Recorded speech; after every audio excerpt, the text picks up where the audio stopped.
नमस्कार दोस्तों, मैं हूं अभय। आप देख रहे हैं रैपिडेक्स क्लासेस। दोस्तों, इस वीडियो सीरीज में हम आपको सिखा रहे थे जीरो से हीरो लेवल की हिंदी, यानी कि बेसिक से एडवांस लेवल की हिंदी, वो भी स्टेप बाय स्टेप में। तो दोस्तों, इस वीडियो सीरीज की हमारी 2 वीडियोस आ चुकी हैं आपके सामने। आप उनको प्लेलिस्ट में जाकर या डिस्क्रिप्शन बॉक्स में लिंक दी हुई है, उससे देख सकते हैं। तो दोस्तों, जो हमारी पहली वीडियो थी उसमें हमने आपको बताया था वर्ण विचार, शब्द विचार और वाक्य विचार। व्याकरण की उत्पत्ति कैसे हुई, इस शब्द की उत्पत्ति कैसे हुई और लिपि क्या है, ये सारी चीजों को हमने डिस्कस किया था। दूसरी वीडियो में हमने वही वर्ण विचार के स्वर को डिस्कस किया था। अब हम इस वीडियो सीरीज में लेकर आए हैं आपके सामने कि व्यंजन क्या है। वर्ण विचार का ही दूसरा भाग व्यंजन क्या है। दोस्तों, व्यंजन क्या है, इसको हम एक क्विक रिवीजन से देख लेते हैं। सबसे पहले देख लेंगे वर्णमाला। वर्णमाला हमारा क्या था कि इसमें हमने देखा था स्वर, अयोगवाह, अयोगवाह और व्यंजन। स्वर, अयोगवाह और व्यंजन, हमने इन तीनों को देखा था। स्वर हमारे क्या होते थे, जो स्वतंत्र रूप से बोले जा सकते थे। स्वतंत्र रूप से बोले जा सकते थे। स्वतंत्र यानी इनको बोलने के लिए हमें किसी दूसरे की जरूरत नहीं पड़ती थी, इनको हम स्वतंत्र बोल सकते थे। और अयोगवाह की बात कर ले तो ये 2 होते थे। स्वर जो होते थे हमारे 11 होते थे। आप पुरानी वीडियोस में इनको विधिवत देख सकते हैं, पूरा हमने डिटेल में इन पर डिस्कशन किया है। अभी एक क्विक रिवीजन है केवल। व्यंजन हमारे दोस्तों क्या होते थे, व्यंजन हमारे वे होते थे जिन वर्णों का उच्चारण करते समय हमें स्वरों की आवश्यकता पड़ती थी। क्या पड़ती थी दोस्तों, जिन वर्णों को उच्चारण करते समय हमें स्वरों की आवश्यकता पड़ती थी, उन्हें हमने कहा व्यंजन। अब ये व्यंजन क्या है दोस्तों, इनको हम देख लेते हैं डेफिनेशन के फॉर्म में। ठीक है, डालेंगे हेडिंग व्यंजन। व्यंजन, व्यंजन दोस्तों, व्यंजन क्या है, हमने आपको बताया कि जिन वर्णों को बोलने के लिए हमें स्वरों की आवश्यकता पड़ती है, उन्हें व्यंजन कहते हैं। लिख लेंगे, जिन वर्णों के उच्चारण में हमें स्वरों की आवश्यकता पड़ती है, वे क्या कहलाते हैं दोस्तों, वे व्यंजन कहलाते हैं। व्यंजन है या व्यंजन कहलाते हैं। ठीक है दोस्तों, क्या है, हमने बताया आपको जिन वर्णों के उच्चारण में हमें स्वरों की आवश्यकता पड़ती है, वे व्यंजन कहलाते हैं। जैसे कि हमारा का, इस का में आपको क्या लगता है, केवल व्यंजन ही है? नहीं, इस का में आपका का है जिसमें हलंत लगा रहेगा, यह मूल व्यंजन है। और इसमें आ छिपा हुआ है, मतलब आ छिपा हुआ है। आप कुछ भी लिखिए, आप लिखेंगे की, ता, इसमें क्या है, आपका का है प्लस छोटी ई छुपी हुई है। ता में आपका ता है और आ छुपा हुआ है। यानी कि आप देख रहे हैं यहां पर कि जो स्वर है वह पहले से ही समाहित है। ठीक है दोस्तों, तो अगला हम पॉइंट यही लिखेंगे। अगला पॉइंट क्या लिखेंगे, ये आपने उतार लिया होगा, नोट्स बनाते रहिए दोस्तों। नोट्स क्या होगा, आपका एक बार में देखने को मिल जाएगा।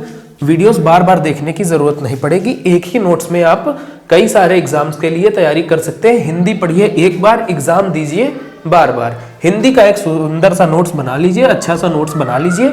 उसके बाद आपको बार बार किसी वीडियोस की जरूरत नहीं पड़ेगी, किसी बुक्स की जरूरत नहीं पड़ेगी। आपका बेसिक एडवांस दोनों अच्छे से तैयार हो जाएगा।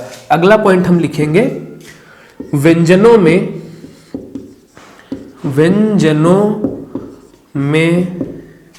स्वर की ध्वनि या फिर उसका उच्चारण विद्यमान होता है, या फिर विद्यमान या अंतर्निहित, क्या लिखेंगे, अंतर्निहित होता है। आपने जैसा कि यहां पे देखा कि का में आपका का और आ दोनों है, की में आपने देखा कि का और छोटी ई है। इसका मतलब कि स्वर जो आपका है वो पहले से विद्यमान है। इसमें कह सकते हैं कि व्यंजनों में स्वर की ध्वनि या स्वर का उच्चारण पहले से विद्यमान या अंतर्निहित होता है। अगली बात कर लेते हैं व्यंजन में।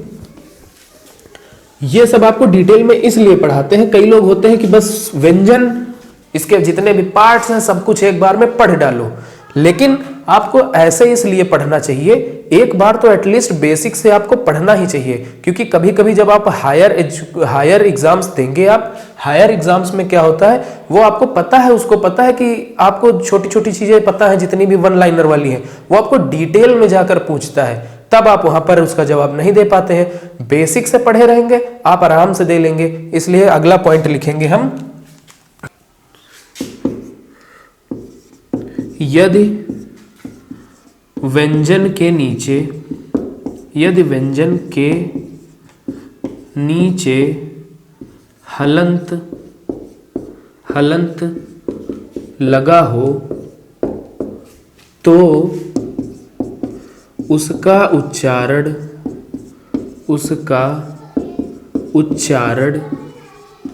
आधा या स्वर के बिना होगा, आधा या स्वर के बिना होगा। ठीक है दोस्तों, यदि आपका कोई व्यंजन दिया हुआ है, जैसे आपको पढ़ाया था हमने का, ये अब दिया हुआ है, इसका जब उच्चारण होगा, आप देखिए इसमें व्यंजन में स्वर नहीं जुड़ा है, यानी कि यह मूल जो व्यंजन है वही अपने रूप में है, इसमें कोई भी स्वर नहीं जुड़ा हुआ है, इसमें हलंत लगा हुआ है। हलंत जब लगा हुआ है या तो उसको पूरा नहीं कहेंगे, ऐसे हम क्या कहेंगे का, लेकिन ऐसे इसको क्या कहेंगे क, एकदम छोटी सी ध्वनि निकालेंगे, एकदम आधा कहेंगे, इसका आधा होगा। जैसे कि सिक्का,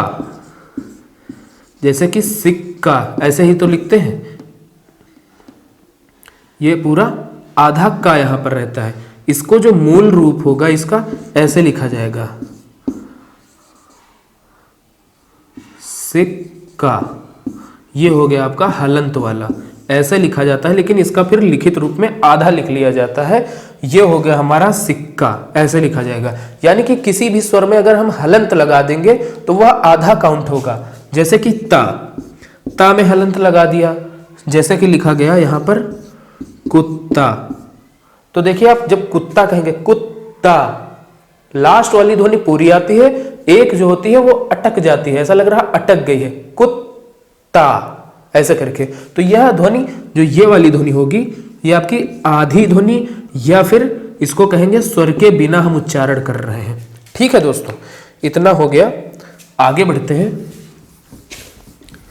तो दोस्तों अब देख लेते हैं व्यंजन कितने प्रकार के होते हैं। आइए सबसे पहला लिखते हैं, सबसे पहला है हमारा स्पर्श व्यंजन। स्पर्श व्यंजन, ठीक है दोस्तों, स्पर्श व्यंजन नाम से ही क्लियर है कि कुछ यह स्पर्श करने की बात कर रहा है, स्पर्श करने की बात कर रहा है। तो इसमें हम लिखेंगे जिन व्यंजनों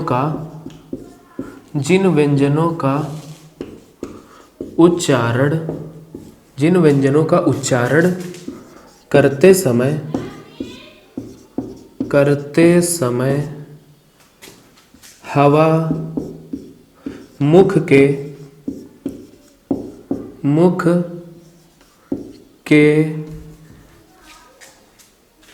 विभिन्न भागों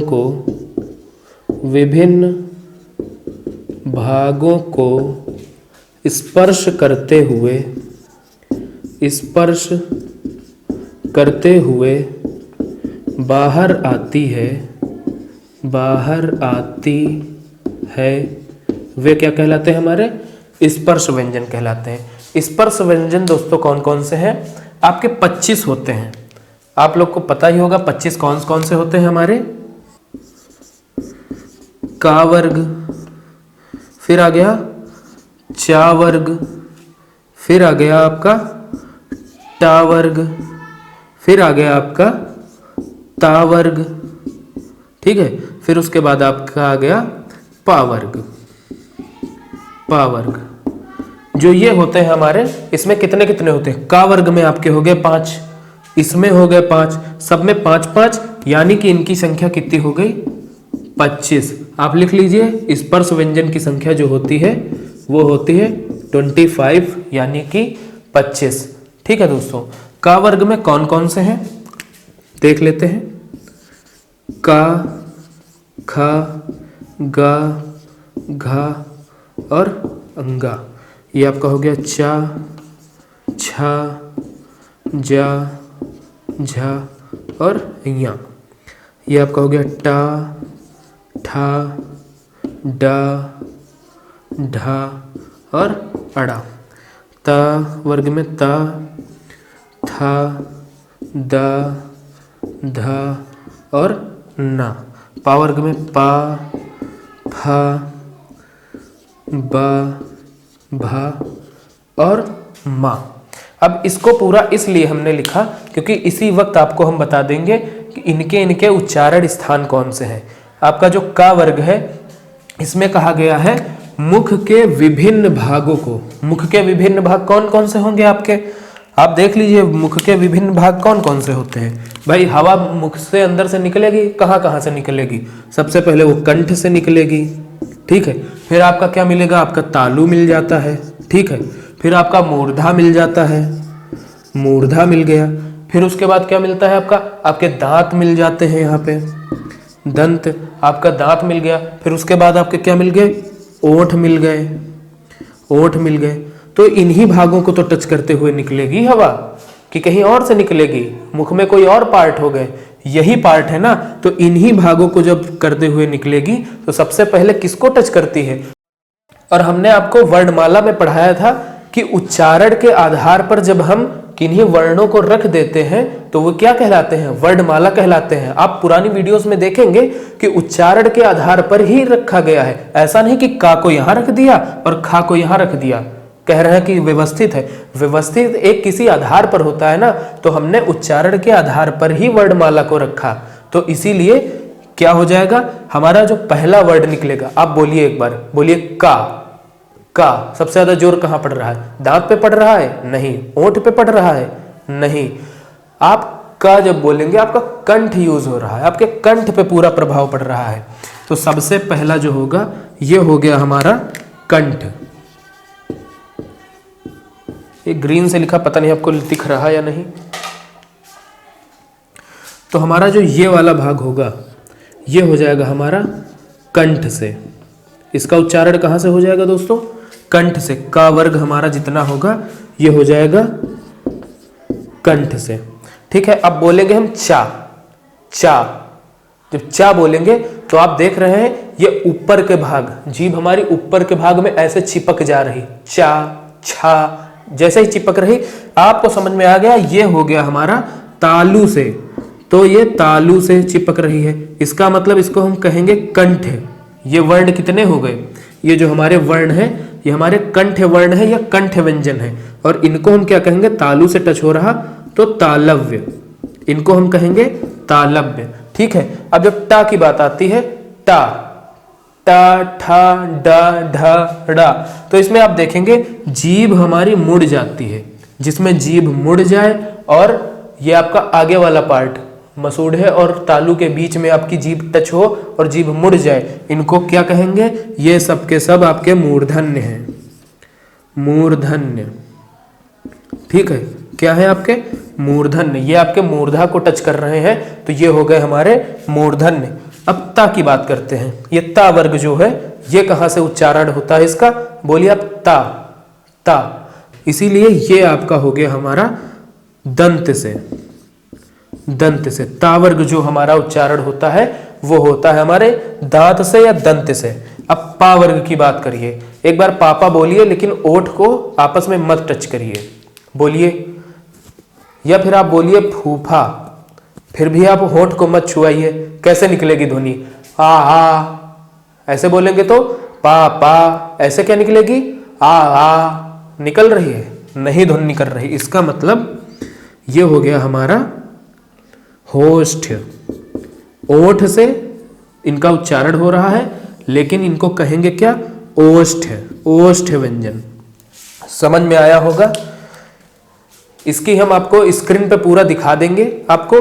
अभी पहले पूरे उच्चारण पढ़ लेते हैं, आगे वीडियोस में आपको हम पीडीएफ बता देंगे कहां से आपको डाउनलोड करनी है, और आपको ये भी बता देंगे कि स्क्रीन पे दे दिया जाएगा, आप स्क्रीनशॉट ले लीजिएगा पूरा एक बार में। जितना भी आपको ये सब बताएंगे उसका हम लास्ट में आपको प्रोवाइड जरूर कर देंगे, ताकि आप उनका चाहे प्रिंट निकलवा ले या फिर कैसे भी पढ़ें। हम चाहते हैं आप अच्छे से अच्छे पढ़ पाएं, बस, और कुछ नहीं चाहते हैं।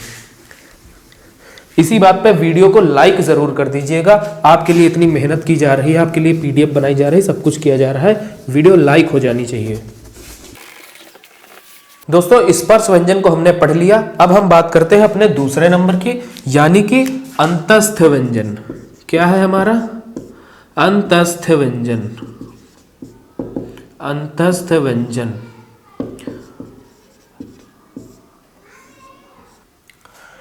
तो दोस्तों अंतस्थ व्यंजन क्या होते हैं, आइए इनकी बात करते हैं। जिनको उच्चारण के आधार पर स्वरों और व्यंजनों के बीच में परंपरागत रूप से रखा जाता है, उन्हें कहते हैं अंतस्थ व्यंजन। क्योंकि इनकी जो साउंड निकलती है आपकी, वो थोड़ी थोड़ी मिलती जुलती आपके स्वरों से होती है, इसलिए इनको अंतस्थ व्यंजन कहते हैं। आइए लिख लेते हैं। जिन वर्णों का उच्चारण परंपरागत रूप से वर्णमाला के बीच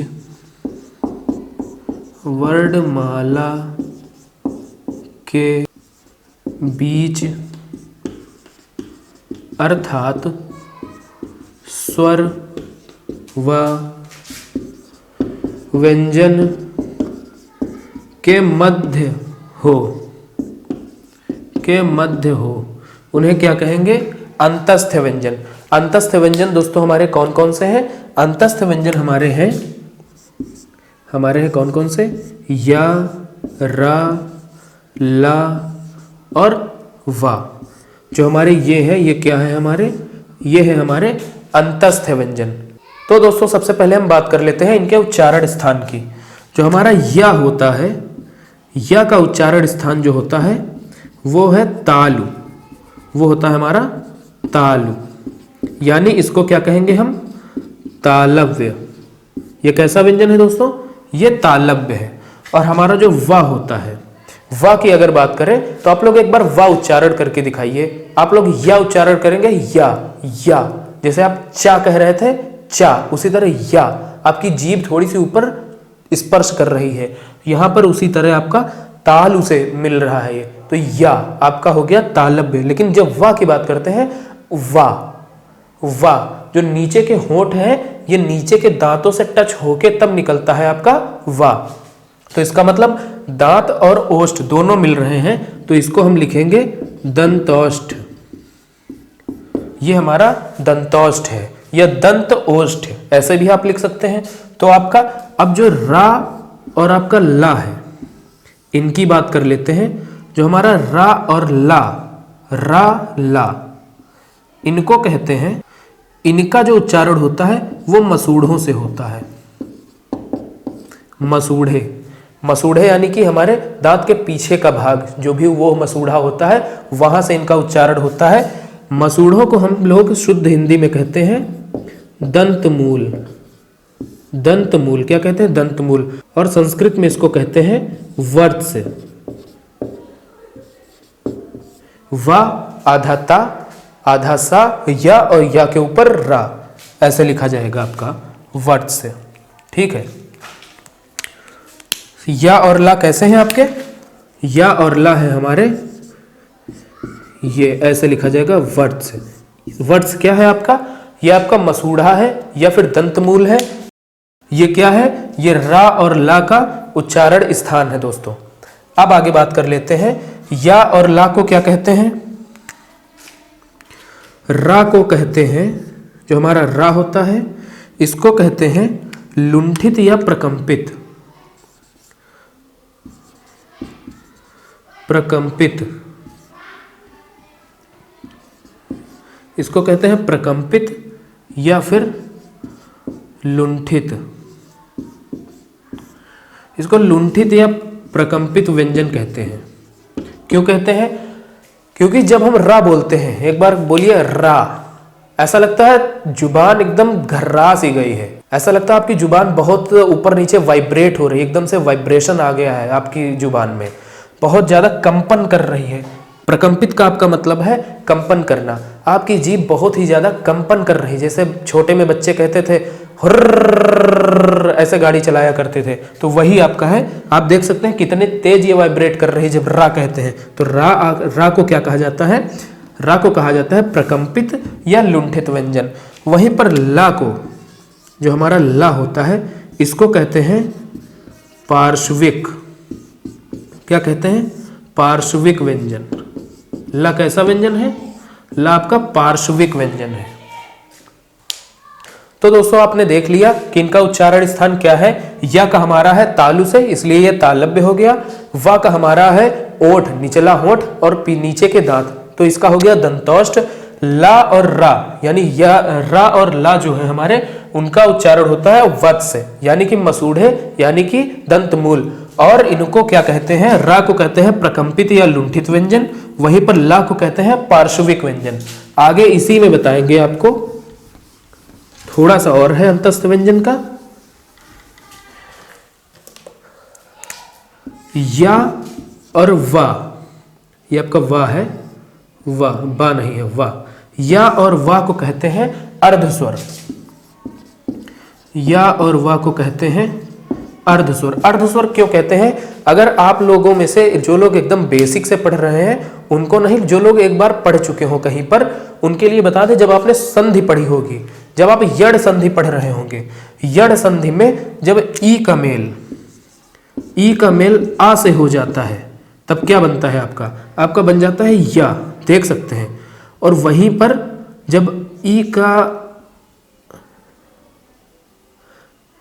पर जब ऊ का मेल आ से हो जाता है, तो क्या बन जाता है आपका?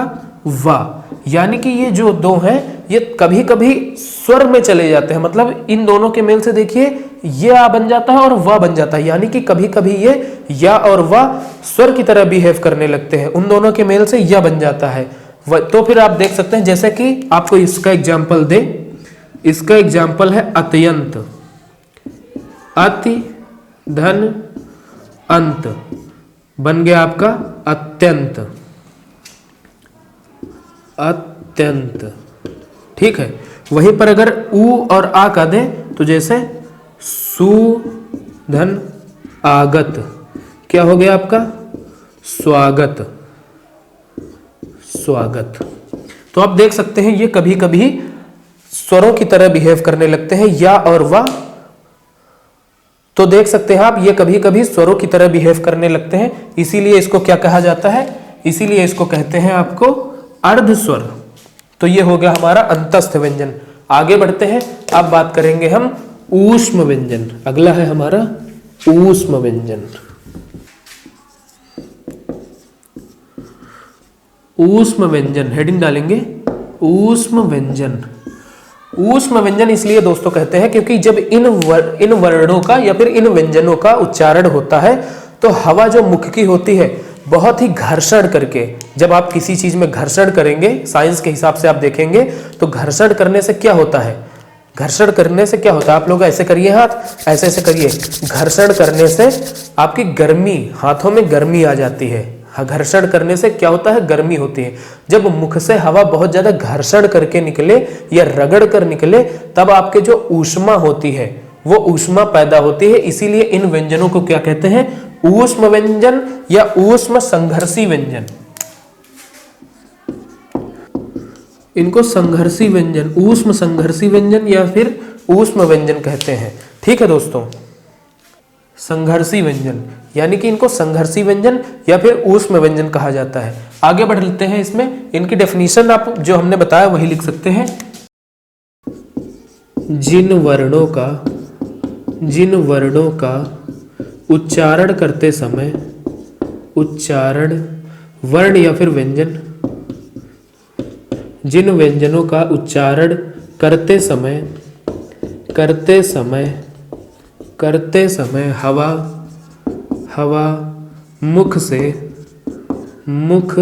से गर्म होकर या घर्षण करके या रगड़ के बाहर आती है उन्हें क्या कहते हैं?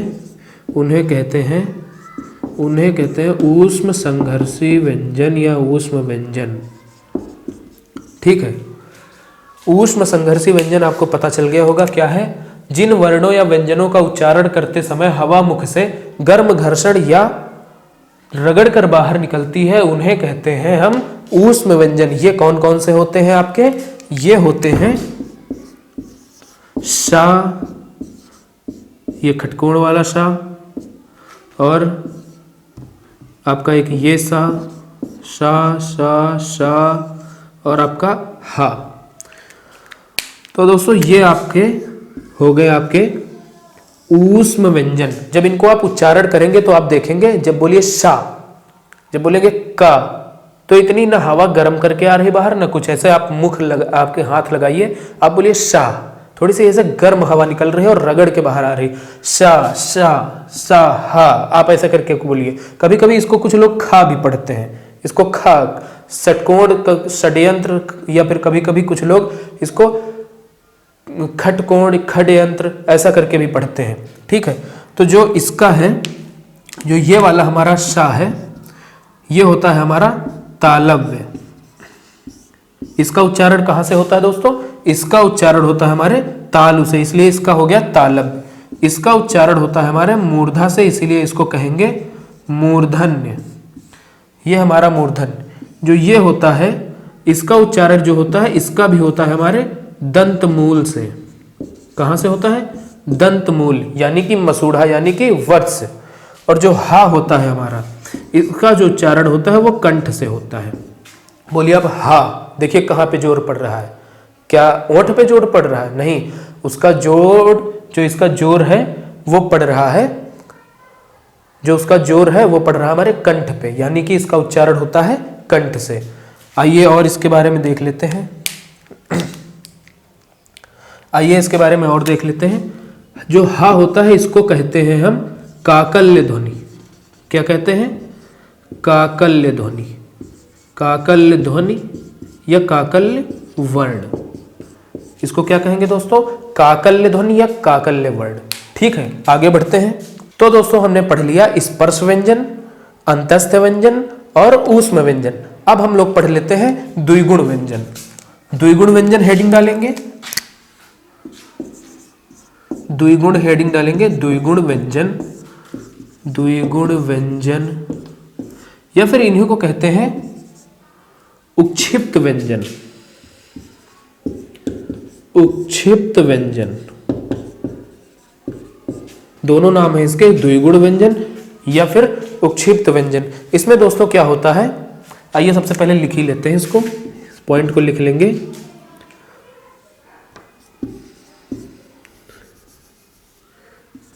इसका उच्चारण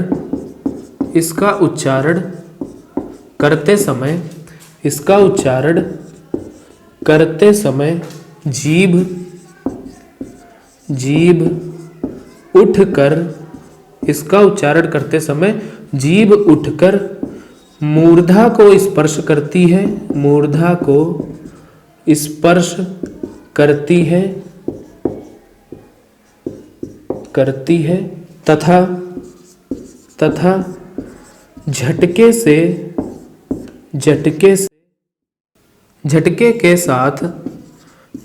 के साथ नीचे आती है। दोस्तों हमने देखा क्या होता है इसमें, जीभ जो होती है हमारी, इसका उच्चारण करते समय मूर्धा को टच करती है ऊपर उठकर, और रगड़ के या फिर उसको टच करके झटके के साथ, बहुत तेज झटके के साथ ये तुरंत नीचे आती है। ऐसे वर्ड जो हमारे होते हैं जैसे कि ढ़ा, ड़ा, सड़क वाला, तो ये होते हैं हमारे ऐसे, सड़क वाला ड़ा और ये आपका ढा, ये दो जो हमारे हैं इनको कहते हैं, इनको क्या कहते हैं, इनको कहते हैं द्विगुण व्यंजन। और दोस्तों इसके बारे में बताते हैं, ये जो होते हैं सिर्फ हिंदी में होते हैं, ये सिर्फ हिंदी में होते हैं, इसीलिए लिख लो एक पॉइंट, ये संस्कृत में नहीं पाए जाते, ये संस्कृत में नहीं पाए जाते हैं, ये संस्कृत में नहीं पाए जाते हैं। ठीक है, ये किस में पाए जाते हैं, ये हिंदी में पाए जाते हैं। तो दोस्तों आपने देखा कि ये क्या होते हैं हमारे, ये संस्कृत में नहीं पाए जाते, हिंदी में पाए जाते, या फिर इनको कह सकते हैं इनका विकास हिंदी से हुआ है। इनका जो विकास हुआ है किसका, उच्छिष्ट व्यंजन या द्विगुण व्यंजन का विकास जो हुआ है वो हिंदी भाषा में हुआ है। ठीक है, तो दोस्तों हमने देख लिया कितने व्यंजन हो गए हमारे, स्पर्श व्यंजन, अंतस्थ व्यंजन, ऊष्म व्यंजन और द्विगुण व्यंजन। अब इनको एक बार पूरा कंबाइंड रूप से देख लेते हैं कि इनको उच्चारण कहाँ से होता है। ठीक है, लिख लेते हैं दोस्तों, और वीडियो को थोड़ा सा फास्ट कर देंगे ताकि आपका टाइम वेस्ट ना हो, जल्दी से लिख लिया जाए।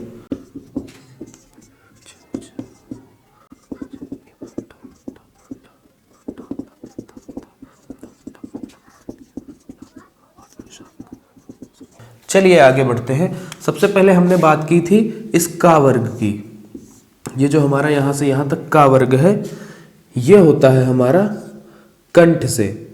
इसका उच्चारण कहाँ से होता है, इसका उच्चारण कंठ से होता है, इसीलिए इनको कंठ व्यंजन कहते हैं। दूसरा जो है हमारा चा वर्ग, जो चा वर्ग हमारा है इसका उच्चारण होता है तालु से, यानी इनको कहेंगे तालव्य। जो ये हमारा टा वर्ग है पूरा, टा वर्ग का उच्चारण कहाँ से होता है, मूर्धा से होता है, इसीलिए इनको कहेंगे मूर्धन्य। ठीक है, उसके बाद ये आ गया ता वर्ग। जो ता वर्ग है हमारा, ता वर्ग कहाँ से उच्चारण होता है, ये होता है दंत से। ये हो गया हमारा दंत से, दांत का प्रयोग करते हैं इसमें। इसमें ये देखते हैं ना कि दांत बिना टच करे नहीं बोल सकते, ऐसे ता, जीभ को दांत से ना टच करिए, बोल के देखिए नहीं बोल पाएंगे। उसी तरह ये जो जितना भी ता वर्ग है ये पूरा हमारा हो गया दंत में। ठीक है, अब ये पा वर्ग हमने आपको बताया था, होठों को टच किए बिना हम पापा नहीं बोल सकते, उसी तरह इनका मतलब हुआ ये होठ, इसका हो गया ओष्ठ, इसका क्या हो गया, होठ से उच्चारण होता है, इसीलिए इनको क्या कहेंगे, ओष्ठ व्यंजन। जो हमारा या है, या हो गया हमारा तालव्य, या जो हो गया हमारा तालव्य हो गया। व जो हमने आपसे बताया था, वह बताया था हमने दंतौष्ठ, दंतौष्ठ। वह हमारा कैसा है, ये हमारा अंदर के दांत से टच होता है, होंठ निचला वाला, दंतौष्ठ हो गया। जो हमारा हा है, हा काकल्य ध्वनि वाला हा, ये हो गया हमारा कंठ से। जो हमारे ये हैं बीच के रा, ला और सा, ये कहाँ से हो गए हमारे, इनको बताया था आपको दंत मूल, ये हो गया हमारे दंत मूल या फिर वर्त से, याद होगा आपको, दंत मूल या फिर वर्त से। दिख रहा होगा, मैं बोल भी रहा हूं यहां से। ये वाला जो हमारा सा होता है, ये वाला आपका होता है तालु से, यानी ये हो गया तालव्य। और जो ये वाला सा है, ये वाला हमारा होता है मूर्धा से। तो ये कैसा हो गया, ये हो गया मूर्धन्य। ये कैसा हो गया, मूर्धन्य। ठीक है, अब हो गई हमारे उच्चारण स्थान की बात। ठीक है दोस्तों, इसको इरेज करते हैं, आगे बढ़ते हैं। तो दोस्तों आप लोग इस स्क्रीन का स्क्रीनशॉट ले सकते हैं। इसमें हमने पूरा एक बना दिया है आपका कि कौन सा व्यंजन कहाँ से उच्चारित होता है। दोस्तों ये बहुत ही कम किताबों में दिया गया है, या फिर यह आयोग यही मानता है, क्योंकि आप देखेंगे इधर के जो का वर्ग, चा वर्ग, टा वर्ग और ता वर्ग का जो आखिरी अक्षर है इसका नासिक है, जितना भी ग्रीन पार्ट में है वो पूरा का पूरा नासिक में आता है। अर्थात इनको आप किताबों में देखेंगे तो आपका क्रमशः कंठ, तालव्य, मूर्धा और तंत में इनको उच्चारित किया दिखाया जाता है, लेकिन वास्तव में जो आयोग मानता है वो मानता है कि ये नासिक हैं। ठीक है दोस्तों, तो इसका स्क्रीनशॉट ले लीजिए और यही आपका एकदम सही है। तो चलिए दोस्तों, अब बात कर लेते हैं हम प्राणत्व के आधार पर व्यंजन कितने होते हैं। हेडिंग डालेंगे प्राणत्व के आधार पर व्यंजन। प्राणत्व के आधार पर व्यंजन। दोस्तों प्राण हमारा जो होता है, प्राण हमारा क्या होता है? प्राण को हम वायु भी कह सकते हैं, क्योंकि अगर वायु ना लें हम तो हमारे प्राण उड़ जाएंगे। ठीक है, तो इसीलिए प्राण का मतलब यहां पर वायु से कहा गया है। यहां पर प्राण का मतलब क्या है? वायु, यानी कि हवा। किसी भी व्यंजन को बोलते हैं तो हवा कितनी निकल रही है, हवा कम निकल रही है या हवा ज्यादा निकल रही है। तो अगर हवा कम निकल रही है, हवा अगर बोलते समय कम निकल रही है तो उसको कहेंगे हम अल्प प्राण। ठीक है, बोलते समय लेकिन वही हवा ज्यादा निकल रही है तो उसको कहेंगे महाप्राण। अल्प प्राण और महाप्राण, इनको लिखना चाहे लिख सकते हैं कि जिन व्यंजनों का उच्चारण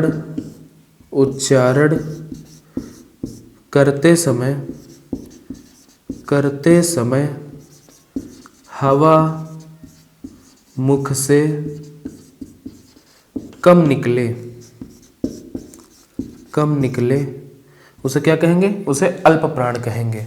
ठीक है दोस्तों, इसी तरह हम इसमें लिख सकते हैं जिन व्यंजनों का उच्चारण करते समय हवा मुख से अधिक निकले उन्हें हम क्या कहेंगे? महाप्राण कहेंगे। उन्हें हम क्या कहेंगे? महाप्राण कहेंगे। तो अब देख लेते हैं अल्प प्राण और महाप्राण होते क्या हैं। जो हमारे अल्प प्राण होते हैं वो किसी भी वर्ग के पहला, तीसरा और पांचवा अक्षर होता है। 5 वर्ग होते हैं, का वर्ग, चा वर्ग, टा वर्ग, ता वर्ग और पा वर्ग। इनके पहला, तीसरा और पांचवा अक्षर होता है। और क्या होता है? और हमारा होता है अंतस्थ व्यंजन। अंतस्थ, जो हमारे अंतस्थ व्यंजन होते हैं जितने भी, वो हमारे आते हैं अल्प प्राण में। ठीक है, महाप्राण की बात कर ले तो बीच के कितने बचे? अब दूसरा और चौथा, जो भी अक्षर होता है वर्ग का दूसरा और चौथा अक्षर, ये हमारा होता है महाप्राण। ठीक है, और इसके बाद ऊष्म व्यंजन, ऊष्म व्यंजन या ऊष्म संघर्षी व्यंजन जो भी होते हैं ये किस में आते हैं? ये आते हैं हमारे महाप्राण में। बात समझ में आई होगी। आइए इसको चार्ट से समझ लेते हैं। तो दोस्तों अब हम बात कर लेते हैं अल्प प्राण और महाप्राण, वो भी चार्ट से। एक बार समझ लेते हैं। अल्प प्राण महाप्राण में हमने आपको बताया था जो पहला, यानी कि ऐसे अगर नंबरिंग करेंगे तो ये पहला हुआ, ये दूसरा हुआ, ये तीसरा हुआ, ये चौथा हुआ और ये पांचवा हुआ। तो हमने बताया था आपसे पहला, तीसरा और पांचवा अल्प प्राण होगा। यानी ये पहला, ये तीसरा, ये पांचवा, ये क्या हुआ दोस्तों? ये हुआ अल्प प्राण। ये हुआ हमारा अल्प प्राण। और दूसरा और चौथा ये हुआ हमारा महाप्राण। इनको अगर हम हाईलाइट करें तो आप देख सकते हैं जो ये हमारे हैं, सिर्फ इतने की भी बात हो रही है पा वर्ग तक, का से पा वर्ग, सॉरी,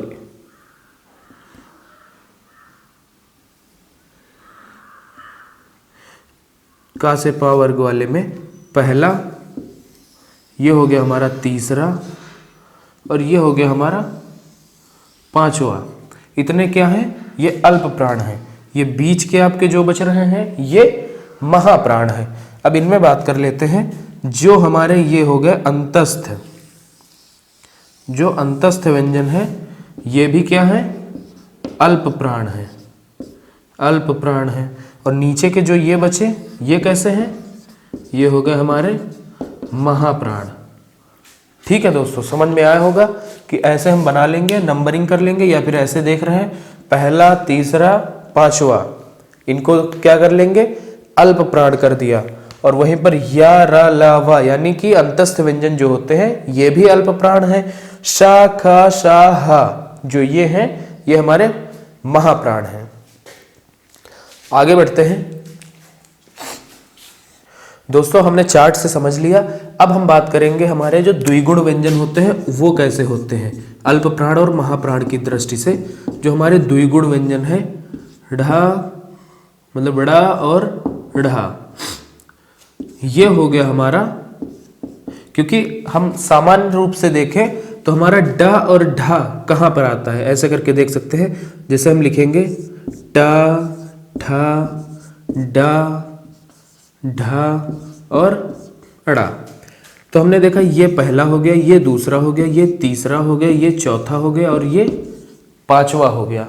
तो सामान्य रूप से डा कहाँ पर आ रहा है, तीसरे पे आ रहा है और ढा चौथे पर आ रहा है। तो वही रूल इस पर भी लगेगा, कोई बिंदी लगने से यहाँ पर रूल नहीं चेंज होगा, वही रूल लगेगा।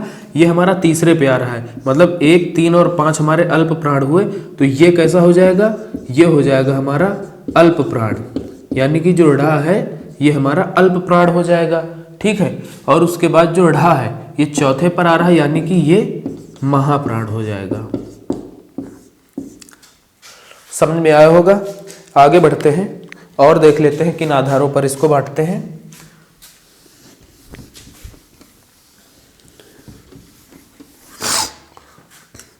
अब बात कर लेते हैं हम घोषत्व के आधार पर।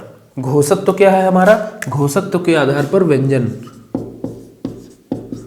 घोषत्व के आधार पर व्यंजन।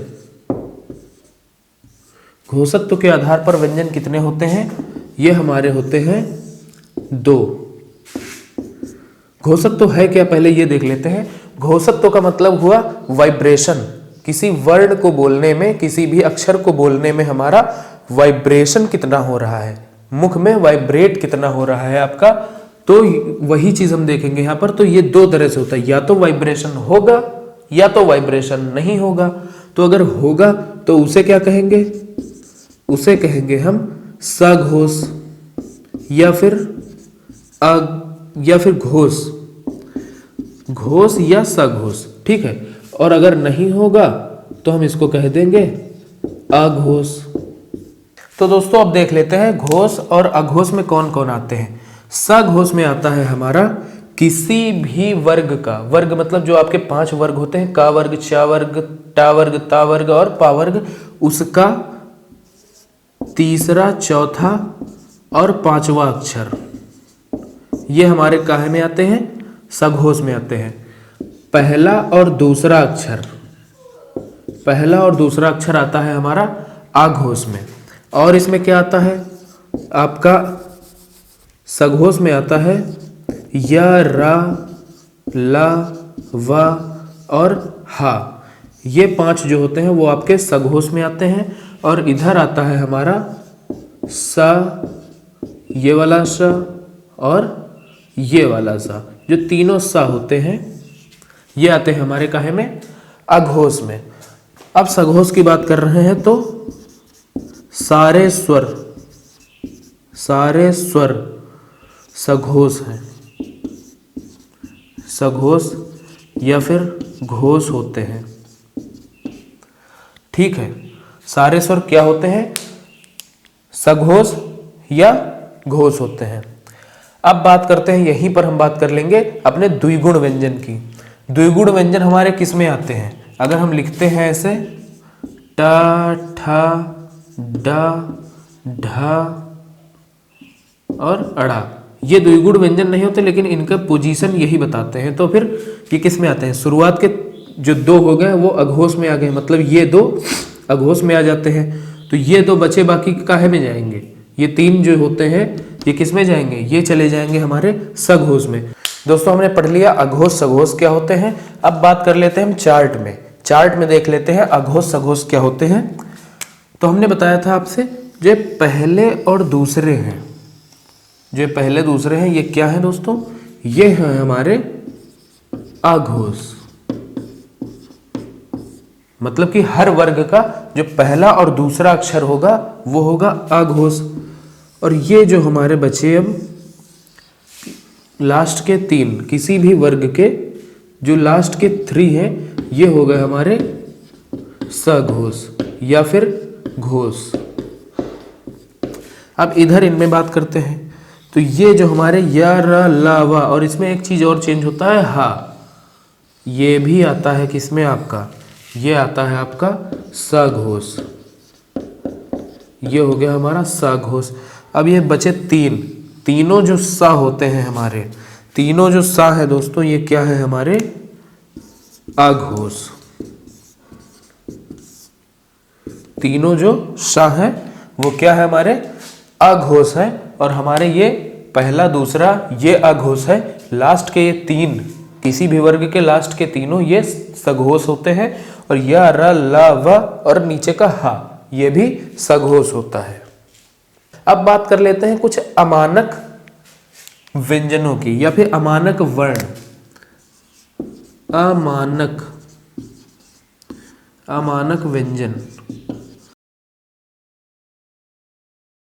ये ज्यादातर आपने देखा होगा, एक ऐसे करके लिखा जाता है, एक ऐसे करके एक अक्षर बनता है। आपने एक रिफाइंड ऑयल आता है झूला करके, वो काफ़ी इधर प्रचलित है, थोड़ा सा सस्ता मिलता है फॉर्चून वगैरह से, उसमें ऐसा झूला को ऐसा करके लिखा होता है। या फिर आपने एक ऐसा देखा होगा, एक ऐसा आधा ता इधर होता है, इधर भी ऐसा करके होता है। तो इस तरह के जो भी वर्ड बनते हैं, जितने भी आपके वर्णमाला में बनाए गए हैं, जितने भी आपके वर्णमाला में बनाए गए हैं, बस उतने ही आपके वर्ण हैं। बाकी इस तरह से कोई भी अगर बनाए जाते हैं, इनको हम अमानक व्यंजन में या अमानक वर्ण भी कर सकते हैं, अमानक वर्ण में इनकी गिनती की जाती है। अब बात कर लेते हैं थोड़ा सा और एक टॉपिक पढ़ लेते हैं छोटा सा। अब हम पढ़ लेते हैं द्वित्व व्यंजन। द्वित्व व्यंजन क्या होते हैं? द्वित्व व्यंजन, जब कोई वर्ण एक बार आधा लिखा जाए, एक बार पूरा लिखा जाए, जैसे कि बच्चा, दिल्ली, बिल्ली, कुत्ता, ये जो भी होते हैं हमारे, इनको कहते हैं क्या? इनको द्वित्व व्यंजन कहते हैं। आगे पढ़ लेते हैं हम एक और टॉपिक, वो है हमारा नुक्ता। इसको हम कहते हैं नवीन विकसित ध्वनियां, नवीन विकसित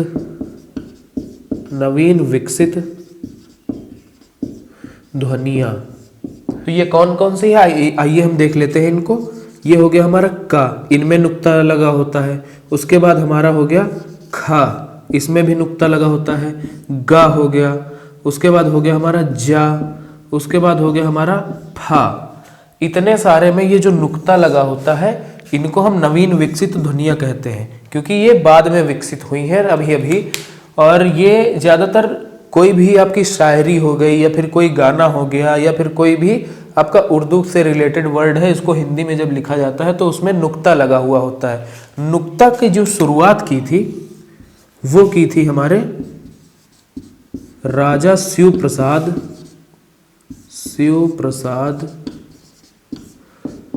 सितारे हिंद। ये क्वेश्चन पूछा जाता है, सितारे हिंद की नुक्ता की शुरुआत किसने की? राजा शिव प्रसाद सितारे हिंद ने की थी। ठीक है, तो दोस्तों आज हमने वर्णमाला खत्म कर लिया है। आज की इस वीडियो में हमने पूरा स्वर व्यंजन सब कुछ खत्म कर लिया है, देख लिया है। पिछली वीडियोस अगर आपने नहीं देखी हैं तो डिस्क्रिप्शन बॉक्स में लिंक दी हुई होगी प्लेलिस्ट की, आप पूरी की पूरी लिस्ट चेकआउट कर सकते हैं। उसके बाद एक और चीज़ कहना चाहूँगा, हमारे चैनल को सब्सक्राइब करें, rapid X classes, bell icon दबाना ना भूलें। आगे की नोटिफिकेशन आपको मिलती रहेगी ऐसे ही वीडियोस की। तब तक के लिए धन्यवाद। आप खुश रहें, स्वस्थ रहें, एग्ज़ाम आपका अच्छे से हो, ऐसी ही शुभकामनाएं हैं।